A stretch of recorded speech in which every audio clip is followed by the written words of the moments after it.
আমি একটা মেয়েকে খুব ভালোবাসি। কিন্তু তাকে আল্লাহর কাছে চাচ্ছি, পাচ্ছি না। তখন আমি বললাম, আসসালামু আলাইকুম ওয়া রাহমাতুল্লাহ। বন্ধুরা সকলে কেমন আছেন? আশা করি আল্লাহর রহমতে ভালো আছেন। এই তো কিছুক্ষণ মধ্যেই আমি ছিলাম ঘুমিয়ে।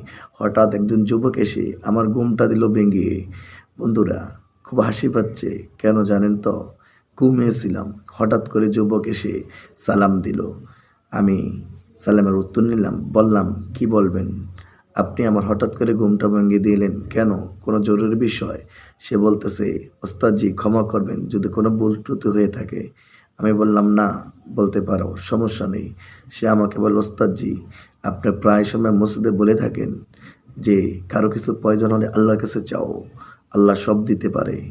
আল্লাহ সবকিছু দেওয়ার মালিক। ওস্তাদজি আমি আল্লাহর কাছে একটা জিনিস অত অনেক, অনেক চাচ্ছি কিন্তু পাচ্ছি না।" আমি বললাম, "কি চাচ্ছ যে পাচ্ছ না?" সে আমাকে বলে, "ওস্তাদজি আমি একটা মেয়েকে খুব ভালোবাসি। কিন্তু তাকে আল্লাহর কাছে চাচ্ছি, পাচ্ছি না।" তখন আমি বললাম, "তুমি কি জানো তুমি যাকে চাচ্ছ তাকে পেলে সুখে থাকবে? তোমার জন্য কল্যাণ হবে?" সে বলে, "ওস্তাদজি সেটা তো জানি না।" তখন আমি বললাম, "তুমি যেটা চাচ্ছ সেটা পাচ্ছ না। হয়তো তোমার জন্য অকল্যাণ। কিন্তু আল্লাহ তাআলা তুমি যা চাচ্ছ না তা পাচ্ছ সেটা তোমার জন্য কল্যাণ। তুমি যেটা চাচ্ছ সেটা তোমার জন্য হয়তো কল্যাণ হবে না। এই কারণে আল্লাহ তাআলা দেয়নি। তারপরও আল্লাহর কাছে এই বলে দোয়া করো, আল্লাহ যদি এই মেয়েটা আমার জন্য কল্যাণ হয়, তাকে আমার জন্য নসিব করো।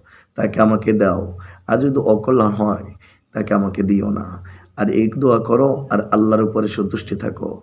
আল্লাহ যা দেয় বান্দার ভালোর জন্যই দেয়। আল্লাহ যা করে বান্দার ভালোর জন্যে করে।" তখন তিনি বললেন, "ওস্তাদজি এই বিষয়টা আগে জানতাম না। এখন জেনেছি।" আমি বললাম, "হ্যাঁ, আল্লাহ তাআলার কাছে তুমি যা চাচ্ছ তা পাচ্ছ না। কিন্তু তুমি যা চাচ্ছ সেটা তোমার জন্য অকল্যাণ। সেই কারণে আল্লাহ তাআলা তোমাকে দিচ্ছে না।"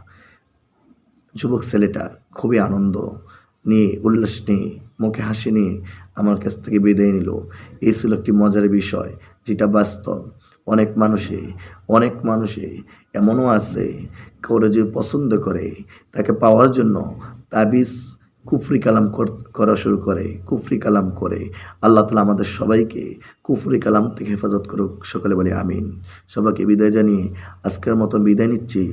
পরবর্তীতে নতুন একটি ভিডিওয় আপনাদের সাথে আবারও দেখা হবে। সবাইকে বিদায় জেনে বিদায় নিচ্ছি। আসসালামু আলাইকুম ওয়া রাহমাতুল্লাহি ওয়া বারাকাতুহু।